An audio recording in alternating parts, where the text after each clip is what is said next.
Hello and welcome to BYJU'S IAS. Let's get started and look into our daily quiz.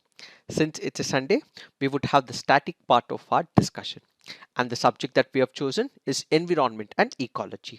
Let's look into the first question. Which of the following is our in situ bioremediation techniques? Bioventing, biopiles, biosparging, bioreactors, bioaugmentation. The answer to this is 1, 3 and 5 only. Let's understand what is this process of bioremediation. As we all know, let's say there is one of the areas or a land. This land is polluted, let's say with oil or with other contaminants. When there is pollutant that is present in a particular oil, we introduce what is called as the bioorganisms. So introducing the bioorganisms and ensuring that the pollutant is removed from this particular field is what is called as bioremediation. What is remediation here? Basically, remediate is to solve a particular problem. But when we speak about bioremediation, it is use of microorganisms or any organisms which is introduced in a particular land so that the pollutant or the contaminant is completely removed from this particular area. What exactly happens when it comes to in situ? In situ remediation is a place where there is a particular piece of land or there is a particular area where the microorganisms will be introduced into the same area. So we have the contaminants in this particular area, in this particular land. So the microorganisms will be released, and as a result, what we will witness is the in situ procedures. Within that particular site, within that particular area, microorganisms will be introduced. When it comes to ex situ, let's say for example, there is soil, or let's say for example, there is any other pollutant or contaminant. This is taken out to a different place. The pollutant is released, or the pollutant or the contaminant is completely taken away into a different site or a region. That is what is called as the ex situ. Now the question is, how do we remember in the exam pressure what is this in situ bioremediation? This is where we have a logic for you. What is the logic? The logic is India versus Australia. It is something important which we have to remember. What is the logic behind it? In situ stands for in. So we have India, and when you look into venting, we have V, it stands for versus, and when you look into augmentation and sparging, what you will get is Australia. So if you remember the code India versus Australia, those are the techniques which fall under in situ bioremediation. So what are the in situ bioremediation techniques? We have bioventing, we have biosparging, and we have what is called as bioaugmentation. If you can remember this code, I'm sure you will answer this question in your UPSC preliminary examination. There are different processes as we just discussed: bioventing, biosparging and bioaugmentation. So all these processes basically make sure that there is introduction of the microorganism, activation of the microorganism, increasing the activity of the microorganism in a polluted area or in a region where there is contaminant, so that we are able to reduce the impact of this pollutant in that area. This is what we have to understand in reference to this first question. Now let's look into the next practice question. With reference to detritus food chain, which of the following statements is or correct? It is made up of decomposers, which are heterotrophic organisms, mainly fungi and bacteria. In a terrestrial ecosystem, a much larger fraction of energy flows through the detritus food chain than through the grazing food chain. Which of the statements are correct? Since it is asking for the correct statement, the answer to this is both. Now let's understand what is this detritus food chain. Detritus, as the very name denotes, what does it mean? It basically means it is waste, or let's say for example, it can be the debris of any kind. All those species, all those organisms that feed on the waste, and when this is taken by a particular species, that is called as a detritus food chain. Let me give you an example. Let's say for example, there is dead organic matter. This dead organic matter is consumed by the fungi or the bacteria. They consume it, and this fungi or the bacteria consumes it, and then we have, let's say, the other decomposers. These have the enzymes that can break down all these dead organisms. So as as and when they consume these dead, and in this food chain if other organisms are consuming them, that is what is called as detritus food chain. Let's say for example the waste that is present, it might be consumed by the earthworm might be consumed by the frog might be consumed by the snake might be consumed by an eagle or any other things. So what feeds on the dead or the organic is what is called as the detritus, and the food chain that continues is what is called as the detritus food chain. So kindly remember, when it comes to detritus, we have the waste or the dead or something which is not productively useful. The organism or a species that is feeding on this is called as detritus organism, and the food chain that we have as a result of this is what is called as detritus food chain. Now let's look into the next practice question. Consider the following statements with respect to eutrophication. As the lake's fertility increases, plant and animal life burgeons. As silt and organic debris pile up, there is reduction in the lake's temperature. Which of the above statements is or correct? The answer to this is one only. Let's try and understand what is the process of eutrophication. What is this eutrophication? Eutrophication is nothing but increasing the nutrients in a particular aquatic ecosystem. What exactly happens? Let's understand this. Let's say this is the aquatic ecosystem as shown in the picture. What exactly happens? There is introduction of the nitrogen or the phosphorus. How is this introduced? Let's say for example, we have untreated sewage. This sewage water has huge amount of nitrogen, phosphorus and other nutrients. This is entering the aquatic ecosystem. Or let's say for example, there is an agricultural area where fertilizers are used. The runoff, which usually is the fertilizer, might have nitrogen, phosphorus, so on and so forth, other nutrients as well. They can also enter this particular aquatic ecosystem. So the minute there is introduction of this flow of or the untreated sewage or any other means, when it enters the aquatic medium, what happens is increase of the nutrients into this aquatic system. The minute this is introduced into the aquatic system, there is boost of the nutrients, which means there is more algal bloom, or what is also called as the algae bloom. So the minute there is algae bloom, what happens? It covers this entire area.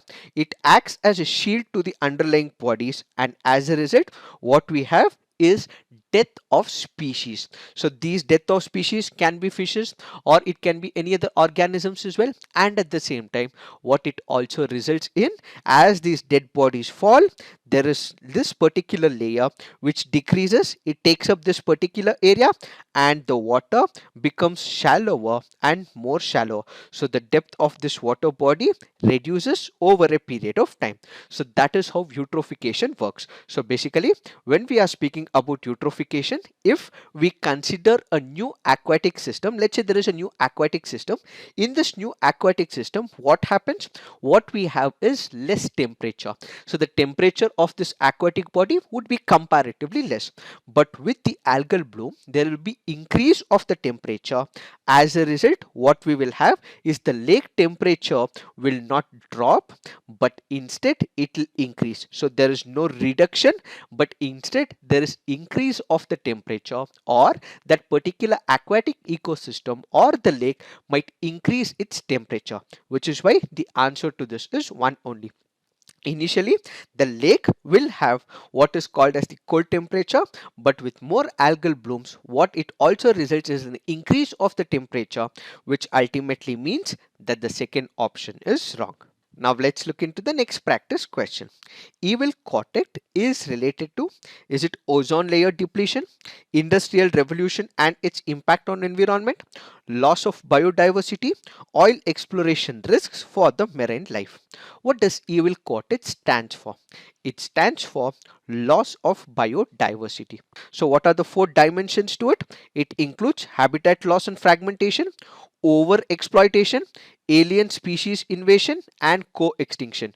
If all these come together, which results in the loss of biodiversity, that is what is called as the evil quartet.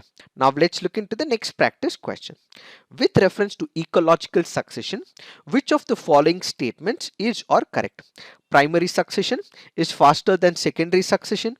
At any time during primary or secondary succession, a particular seral stage of succession cannot be converted to an earlier stage. Third, Lichens fungus are examples of pioneer species. Which of the statements are correct? The answer to this is 3 only. Let's try and understand what is this concept of ecological succession. What is this ecological succession? This is a general gradual uplift or the evolution of a particular species or a community. What is this process all about? Let's say for example, there is a bare rock. Initially, let's assume that there are no human beings, there are no species in this particular area. All that we see in this particular ecosystem or in that area is bare rocks. So who are the first to capture this particular area? This includes the lichens, this includes the fungus, this includes the bacteria. They secrete what is called as the acids. So what do? They start breaking these rocks.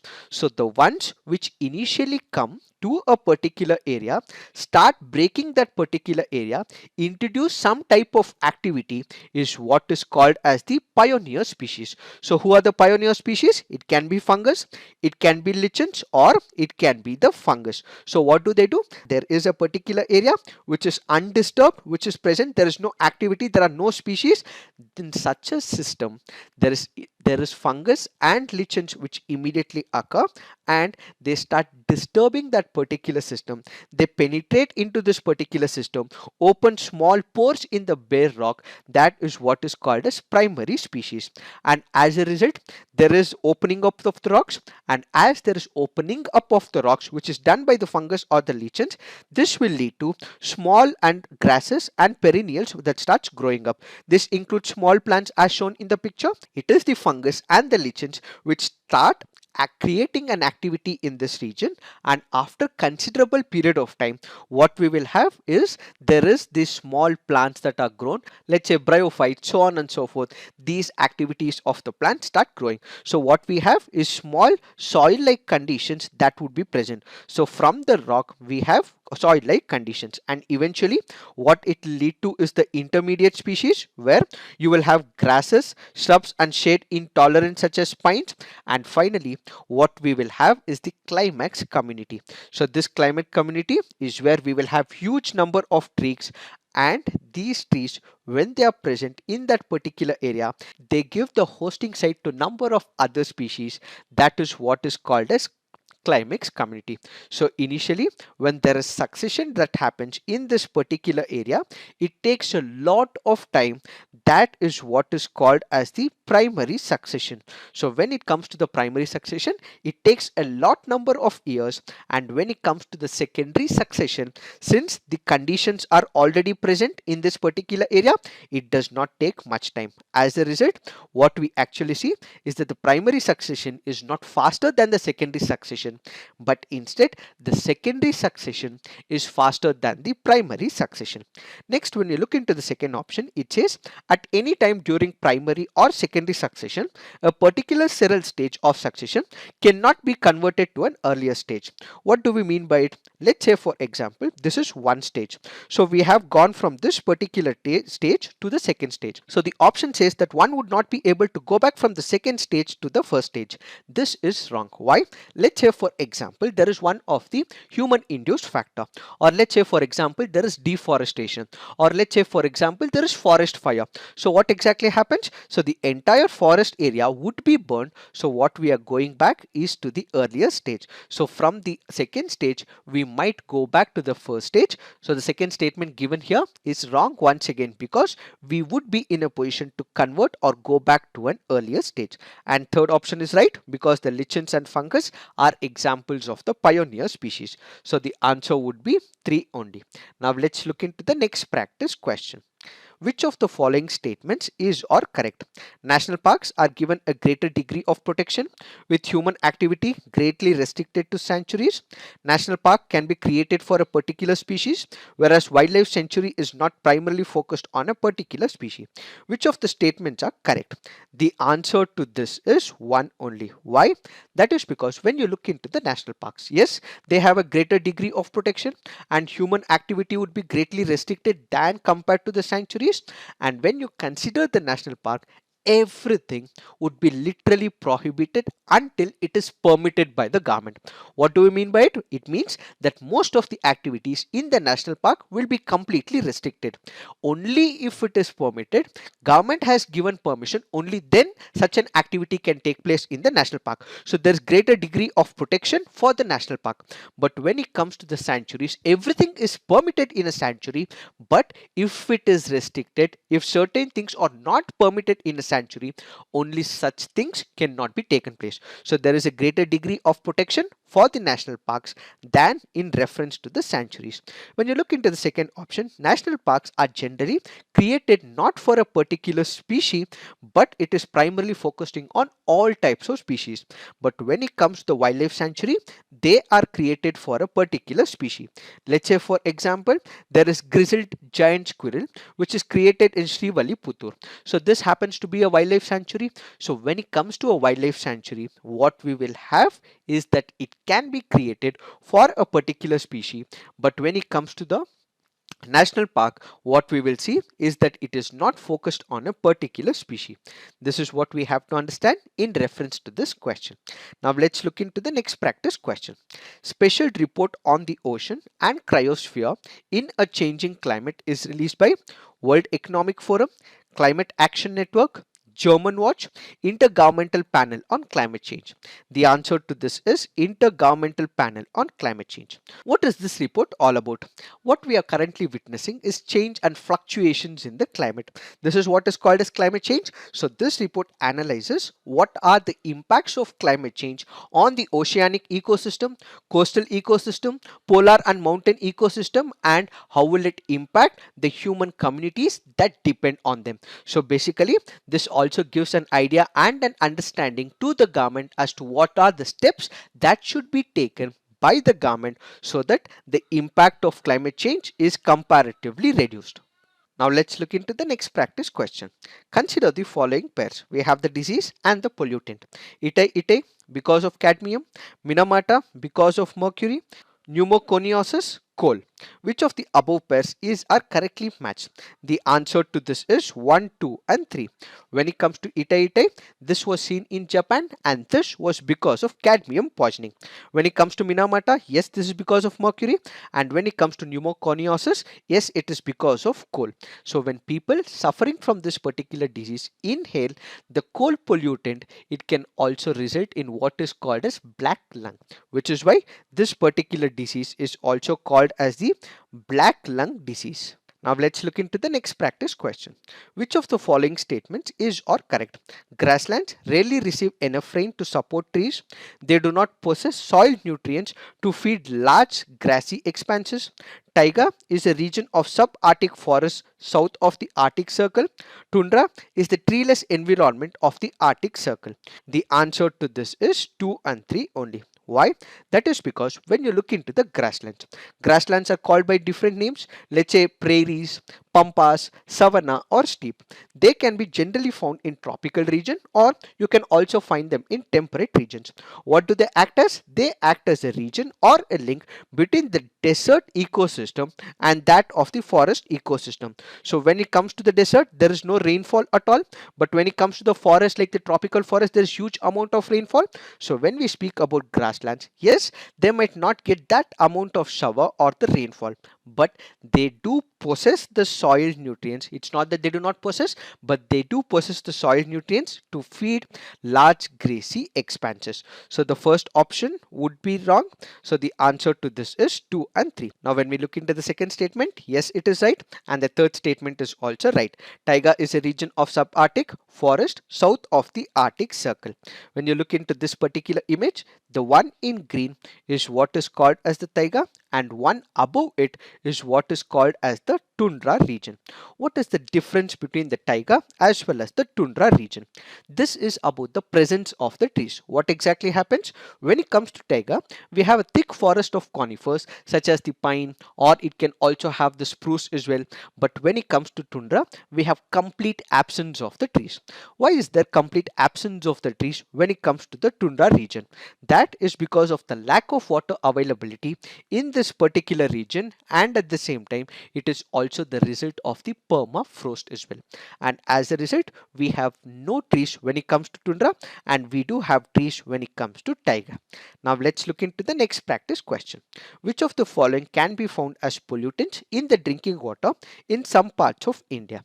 Arsenic, sorbitol, fluoride, formaldehyde, uranium. Select the correct answer using the codes given below. The answer to this is 1, 3 and 5. So which are the pollutants that we see in India?